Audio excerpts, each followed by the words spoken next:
Langsung saja ke contoh soal. Oke, contoh metode grafik untuk masalah maksimalisasi ya. Oke, perusahaan sepatu Pantes membuat 2 macam sepatu, yaitu sepatu pria, dikonotasikan dengan X1 dan sepatu wanita yaitu X2. Untuk membuat sepatu-sepatu itu dibutuhkan 3 buah mesin. Sepatu pria mula-mula dikerjakan di mesin 1 selama 2 jam. Oke, kita langsung, masukkan ke tabel ya, biar enggak terlalu berbelit-belit ya. Jadi tadi sepatu pria mula-mula dikerjakan di mesin 1 selama 2 jam. Sudah ada tabelnya, langkah pertama itu menyederhanakan persoalan. Jadi saya ringkas pada tabel, yang kolom ini di mesin, kemudian ini adalah merek sepatu. Ini sepatu pria dan ini sepatu wanita. Kemudian ini kapasitas maksimal mesinnya. Nah, tadi sepatu pria di X1 ya, mula-mula dikerjakan di mesin 1 selama 2 jam, di mesin 1 selama 2 jam. Kemudian tanpa melalui mesin 2, langsung dikerjakan di mesin 3, berarti mesin 2-nya 0 jam ya, nggak dikerjakan di sini. Mesin 3 selama 6 jam. Oke, udah. Nah, untuk sepatu wanita itu tidak diproses mesin 1, berarti mesin satunya untuk X2 0. Tetapi pertama kali dikerjakan di mesin 2 selama 3 jam. Berarti mesin 2 3 jam dan mesin 3 selama 5 jam. Ini ya, sudah diringkas di sini. Nah, jam kerja maksimal per minggu untuk mesin 1 yaitu 8 jam. Ini per minggu ya, 8 jam untuk mesin 1. Kemudian mesin 2 15 jam dan mesin 3 adalah 30 jam. Nah, udah di sini. Sumbangan laba untuk setiap sepatu pria adalah 30.000 dan sepatu wanita sebesar 50.000. Ini di sini ya, sumbangan labanya 30.000 plus sepatu wanitanya 50.000. Nah, pertanyaannya, berapa lusin sepatu pria dan sepatu wanita yang harus diproduksi agar diperoleh laba yang maksimal? Nah, kita udah ringkas di tabel ini biar lebih enak gitu ya. Kemudian langkah yang selanjutnya yaitu menentukan fungsi tujuan dan fungsi batasan serta memformulasikannya dalam bentuk matematika. Yang pertama, ada fungsi tujuan. Fungsi tujuannya yaitu karena ini mau mencari tahu kira-kira kita mau produksi sepatu wanita itu berapa, sepatu pria itu berapa agar keuntungannya itu maksimal gitu kan. Nah, kita masukkan fungsi Z-max-nya, karena ini cari keuntungan, Z-max ya. Berarti ini ya 30.000 sumbangan keuntungannya, sumbangan laba, itu 30.000 X1 plus 50.000 X2. Kita udah tahu fungsi tujuannya. Kemudian kalau udah tahu fungsi tujuan, berarti kita cari fungsi batasannya. Nah, untuk mesin 1 tadi yaitu 2X1 plus 0X2 kurang dari sama dengan 8 jam. Ya, ini. Kemudian X2 yaitu 0X1 plus 3X2 kurang dari sama dengan 15 jam. Kemudian yang terakhir di mesin 3 ada 6 ya. 6X1 plus 5X2 kurang dari sama dengan 30 jam batasannya. Nah, batasan non negatif X1, X2 lebih dari sama dengan 0 karena memang harus di angka positif ya. Oke, selanjutnya yaitu langkahnya menggambarkan masing-masing batasan ke dalam sistem salib sumbu dengan cara mengubah ketidaksamaan tersebut menjadi persamaan. Kemudian mencari 2 pasang titik agar dapat dibuat garisnya. Nah, kurang lebih seperti ini. Jadi ini kan sumbu di positif ya. Kalau kuadran itu kan ada 4 kuadran, gini, gini.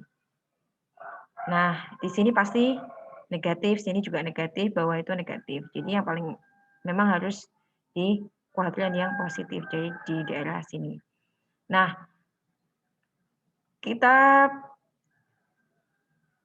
ini persamaan, mengubah ketidaksamaannya.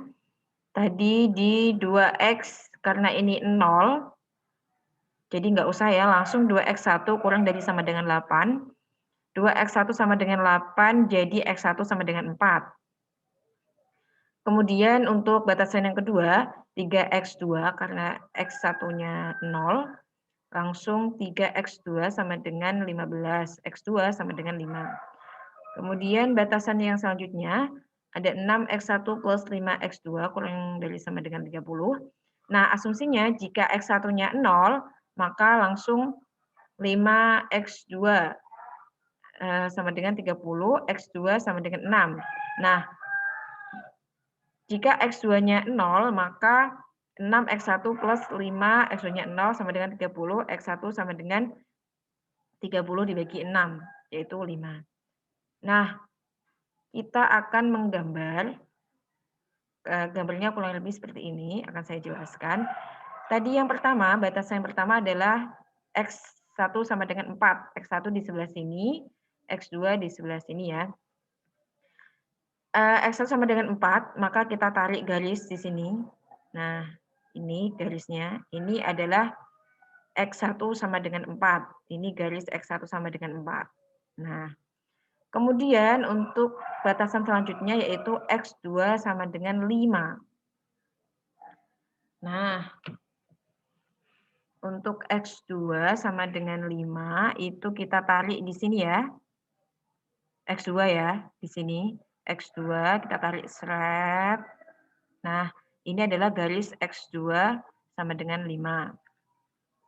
Kemudian batasan selanjutnya itu ada X1-nya 5, X2-nya 6. Jadi X1-nya di sini, di titik ini, X2-nya di titik 6 ini. Nah, kita tarik garis lurus.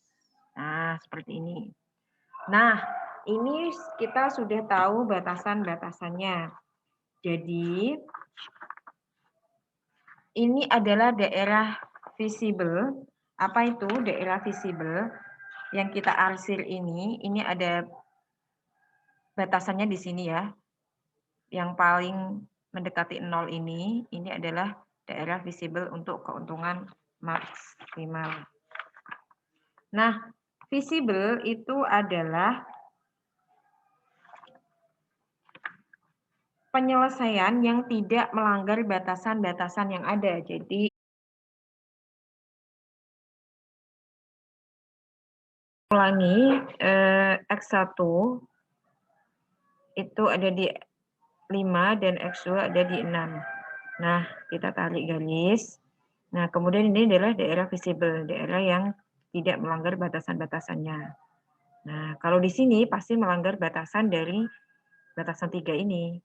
Nah, gitu ya kurang lebih. Jadi kita titiknya ada di 0, A, B, C, D. Nanti dengan titik-titik ini kita akan masukkan rumus fungsi tujuan.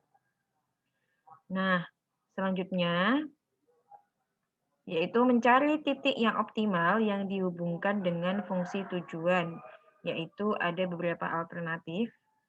Yang pertama, alternatif 1 yaitu titik 0,0 ya di sini.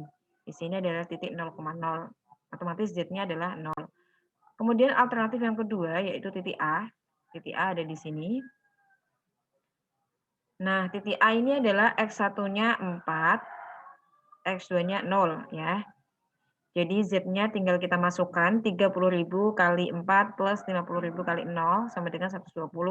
Nah, ini untuk alternatif titik A itu keuntungannya sebesar 120.000. Nah, kemudian untuk alternatif 3 itu adalah titik B. Titik B di sini ya. Titik B itu ada di X1 4, X2-nya kita belum tahu ya karena ini garis miring. Nah, kita akan masukkan dulu.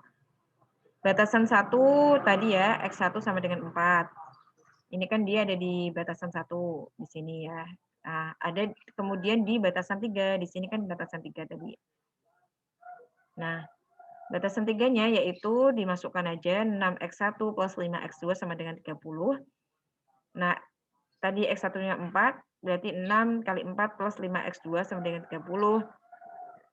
Kemudian ini 24 plus 5x2 sama dengan 30, jadi x2-nya dapat dari 30, 5x2 sama dengan 30 dikurangi 24 ya.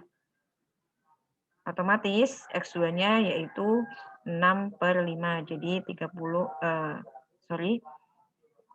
6 ini hasil dari 30 dikurangi 24 itu dibagi dengan 5. Nah, kita masukkan fungsi z-nya. Kita udah ketahui dia ada di titik 4,6/5. Jadi 30.000 kali 4 plus 50.000 kali 6/5 sama dengan 180.000. Jadi di titik B ini keuntungan maksimalnya adalah 180.000. Kemudian untuk alternatif 4 itu ada di titik C.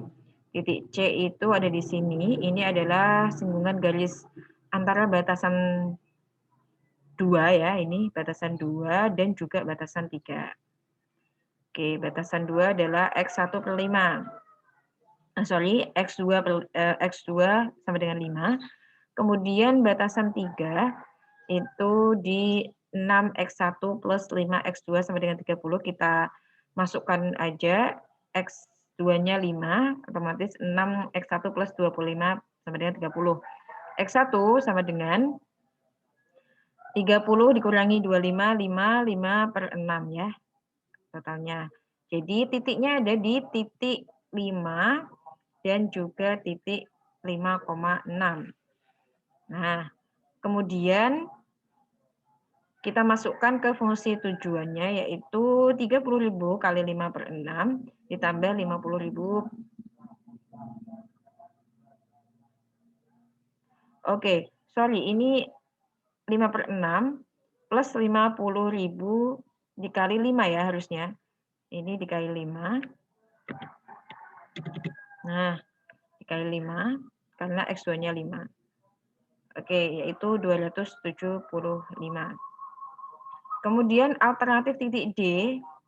Titik D kita lihat di sini jadi X1-nya dia 0, X2-nya dia di angka 5. Berarti 5,0 ya titiknya. Oke, X1-nya di 0, X2-nya di 5. Berarti 0,5. Fungsi Z-nya yaitu 30.000 kali 0 plus 50.000 kali 5 sama dengan 250.000. Nah, dari titik-titik tersebut kita bisa ambil kesimpulan. Nah, jadi sebaiknya perusahaan pantes tersebut memproduksi sepatu pria sebanyak 5/6 lusin dan sepatu wanita sebanyak 5 lusin. Karena di antara 4 titik ini yang paling banyak keuntungannya ada di titik 4. Titik 4 itu X1-nya 5/6, X2-nya 5. Jadi 5/6 untuk sepatu pria, 5 lusin untuk sepatu wanita. Begitu. Ini adalah contoh maksimisasi. Jadi menghitung berapa keuntungan maksimal dengan batasan-batasan dan fungsi tujuan yang ada.